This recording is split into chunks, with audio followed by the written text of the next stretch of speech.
The energy truce is a topic that's on everyone's lips right now. The enemy is supposedly stopping the bombing of Kyiv, the Kyiv region, and generally suspending strikes on energy facilities. What is this? Is it just another bluff from the Kremlin cannibals, or is it a real first step toward ending the war? Let's figure it out together.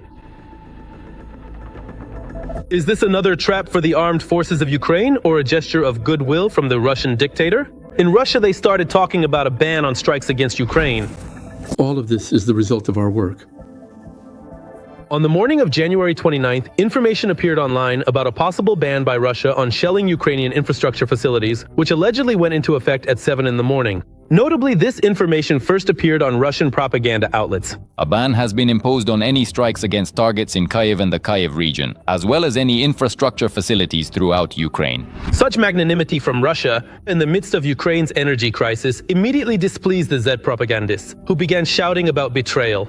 This is utter nonsense. No words. Freaking traitors. Later, Z-blogger Romanov added that there was an internal verbal communication claiming that the restrictions would supposedly remain in effect until February. At the same time, the document itself does not specify any concrete dates for when the ban on strikes will be lifted. Russian public forums also report that an agreement on an energy truce was supposedly reached during negotiations in Abu Dhabi. Putin's mustache, Peskov, refused to comment on the publications about the energy truce. This is a very bad practice. We call for reason. An energy truce is necessary for the Russian Federation precisely at the moment when it is trying to stabilize the internal situation within the country. Putin is in a panic over the possibility of social upheaval. All of this could provoke social unrest in the Russian Federation, and as a result, a change in the political elite. Putin absolutely cannot allow this, so, albeit covertly, he gives the green light to the so-called energy truce. So far, neither side has provided any official confirmation of a ceasefire.